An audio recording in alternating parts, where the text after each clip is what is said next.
We're now joined by the head coach of the Georgia Bulldogs, Kirby Smart. Georgia was 10-2 and is advanced to the SEC championship game. Coach Smart will begin with an opening statement, and then we'll take questions. Coach? Yeah, before I begin, I'd like to take a moment on behalf of all of Dog Nation and all the Georgia athletic department and send our condolences to the family and friends of Bob Holt of Arkansas Democrat Gazette. I know he embodied what this conference is all about. He was a great man. One of my favorites every time we went to SEC Media Days. Always had great questions and great candor, and just a part of this conference that I think is really special. So our condolences go out to his family and the Arkansas community. With that, I'll open with what a great opportunity in front of us. I've always made mention many times and sound like a broken record, but this is the greatest championship game of them all in terms of conferences. It means a lot to a lot of people. Atlanta has been the really hotbed home of this game for a long time. I still remember my senior year in high school playing in the playoffs, and it was a Saturday night game, and in Birmingham, Alabama. Alabama was playing Florida in one of the greatest SEC championship games of all time. And I remember listening to the radio and hearing the outcome of that game as I was getting ready to play in our game. So it's been a long time because I'm old now, and it's a great game, and it's one that I've played in a lot of times and had a lot of heartbreak and a lot of triumph. But that's what makes this conference special. Is this game is tough, and the atmosphere, the electricity around the game is really awesome. So we're looking forward to it. Honored to be playing Coach Sark and his team at Texas. What a tremendous job he's done there. Getting them into this game is a gauntlet, and it's a reward to play in it, and both teams have earned that. Thank you, Coach Smart. If you have a question, use the raise hand function. We'll start with Kirk Bowles of the Houston Chronicle. Morning, Kirby. Morning, Kirk. As far as Texas, when you see them now as compared to when you played them in October, it seems like they're obviously doing better with the run. And I wondered if you see it as a change in philosophy a little bit on Sark's behalf, or just better running by Wisner and better blocking by the line. Well, it's both. I think there's a commitment to it. You know, when you have 30 and 40 carries in multiple games, there's a great commitment to the run. They're extremely physical. They've got really good backs.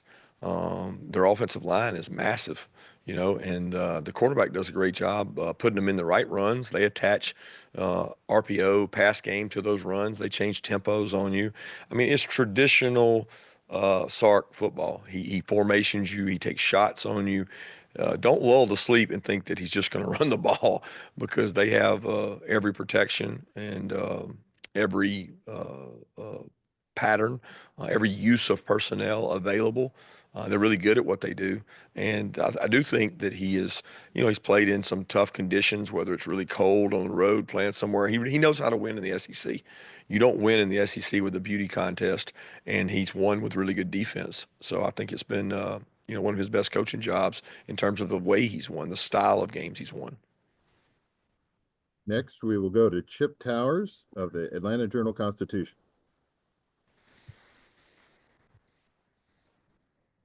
Okay, just had to unmute there. Coach, yeah, you know, we all knew when it was announced a couple of years ago, Texas and Oklahoma were coming. They were joining the league. Here's Texas' first year in this game.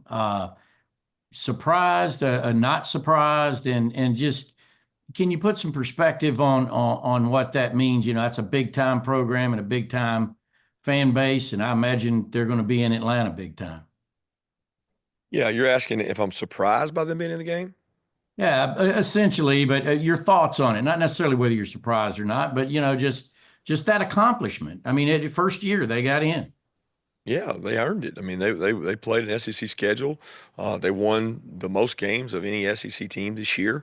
They have a tremendous program. They're built that way. They're built to do that. They've got a tremendous amount of talent, and they've done a great job building to that recruiting to that really that fan base or that team, and they've done a great job of that. Next, we'll go with Jordan Hill of Dogs 247. Go ahead, Jordan. Yeah, Kirby, what have Trevor and Christen Miller been able to do to this point in the week?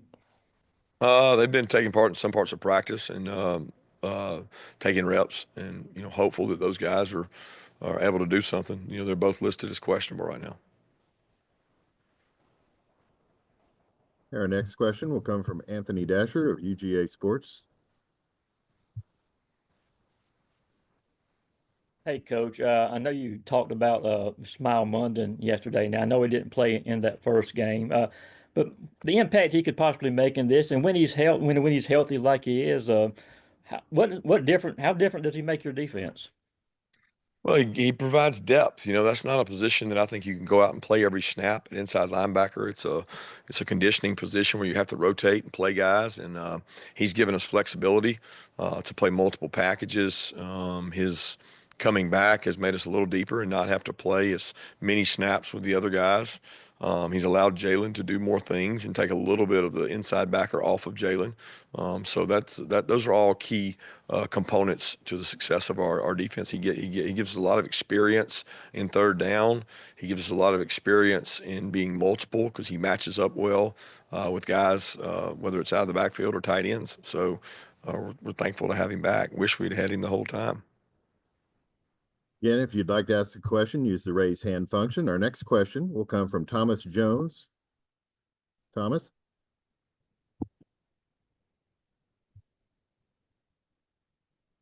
Coach, good afternoon. In that first game, I believe Carson tossed 3 picks. He's been real careful with the ball the last month or so. What does Texas do particularly well on pass defense, and how's Carson better equipped right now to handle it? Texas does a tremendous job. First of all, they have really good players. They have very sound schemes. They out execute you.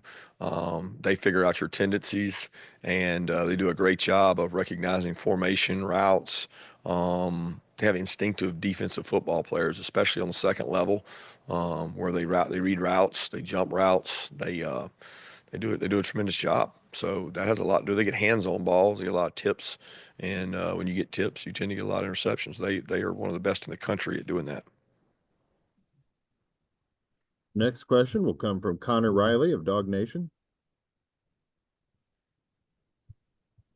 Yeah, Kirby.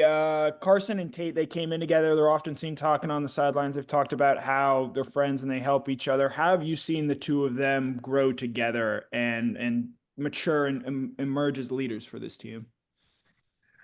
I think Tate's had, a different path. He obviously was playing early in his career. His path has been marked by some tough injuries and overcoming those injuries and battling back. And he embodies that offensive line toughness mentality. Carson took a different path. He didn't play as early as Tate did, but he did fight for what he got. He fought for his position, and he grew while he was waiting. He worked while he was waiting, which we say around here, will you work while you wait? He did that, and he grew and got better.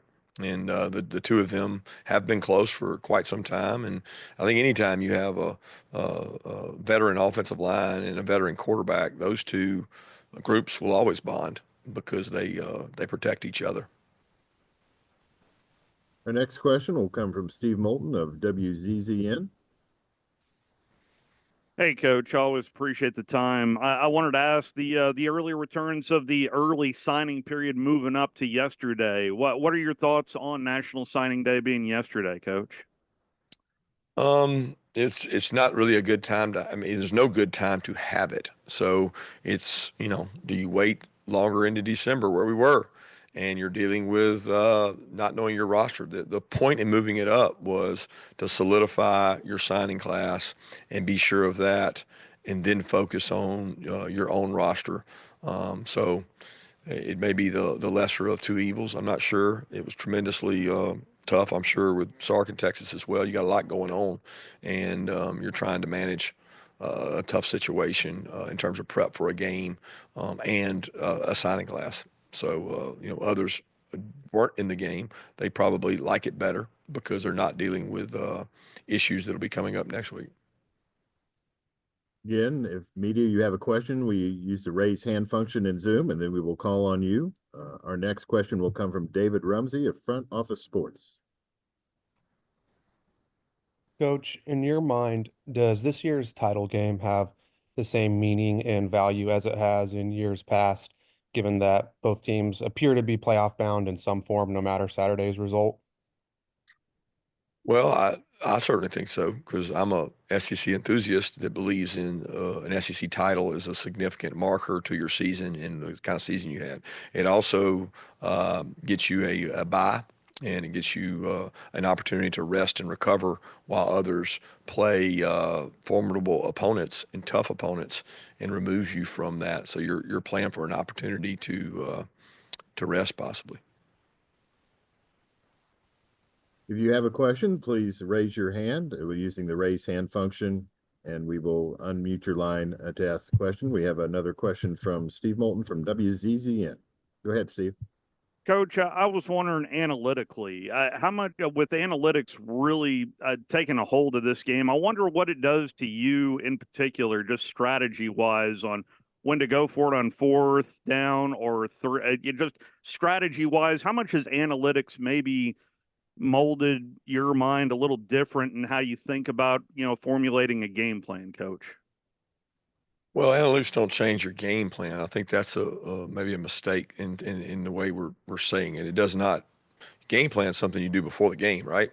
So analytics is something you're deciding in the flow of a game, and it's changing by the second, remaining time, situation, what's going on. It's taking all that stuff into account. So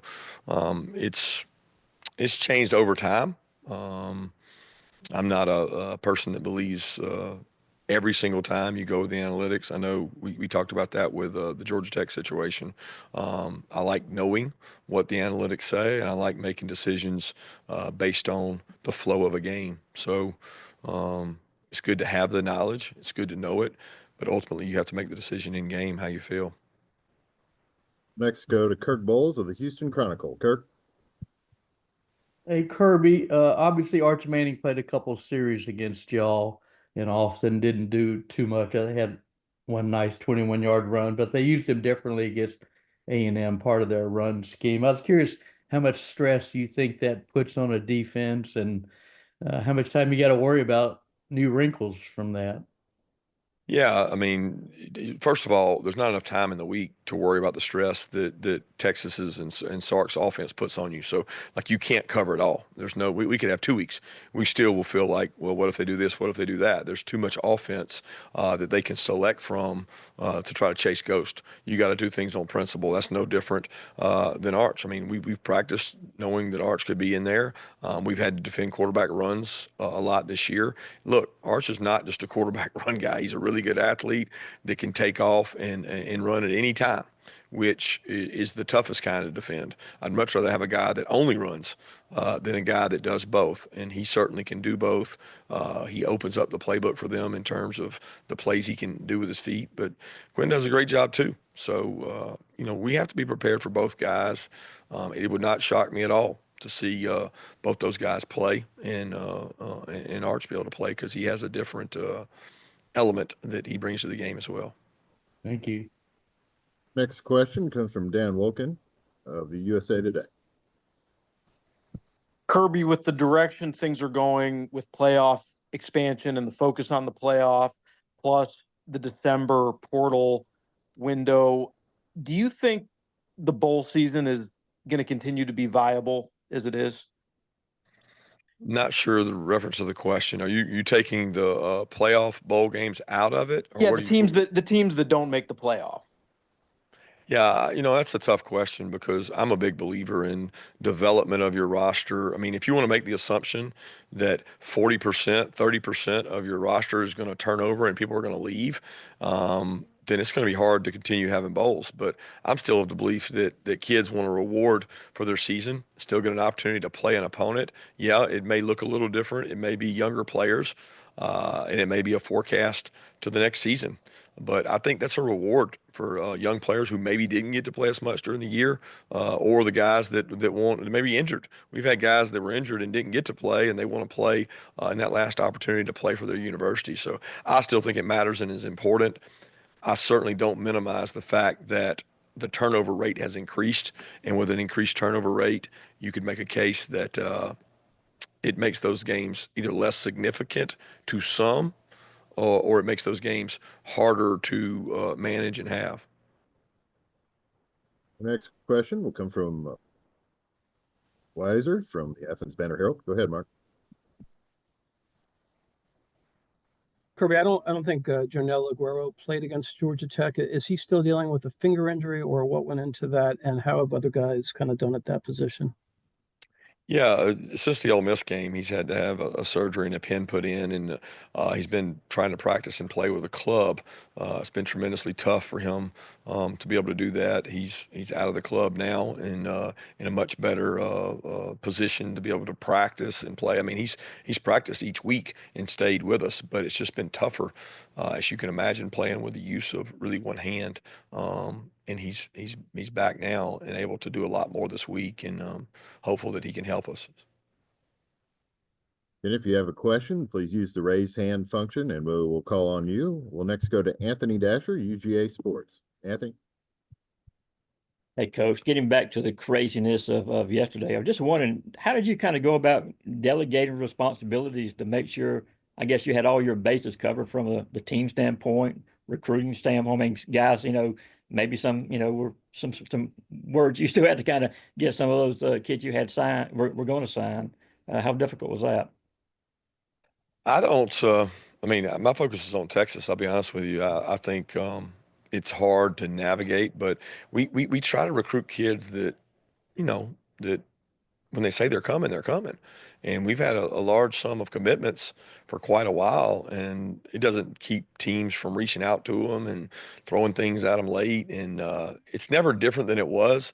It's only higher priced and more money being thrown now, which is unfortunate, but fortunate. The kids think it's fortunate to have an opportunity to make more, but it's unfortunate that it gets done the way it gets done in terms of people throwing pieces of paper in front of them at the 11th and 12th hour while we're trying to prepare for a game. And I just kind of go on the relationships we built over time and assumed that people that told us they were coming, they're coming. And for the most part, we've had pretty loyal constituency when it comes to our commitments.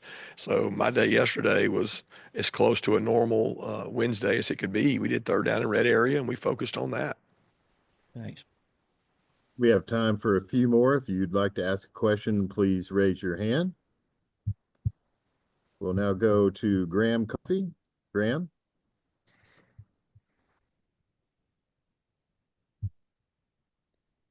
Hey, Kirby. I know that Will Muschamp has been with you guys kind of during the weeks this season and watching his son on the weekends. I was wondering if he would rejoin you guys or be in a different role on Saturday with Vanderbilt's season, however.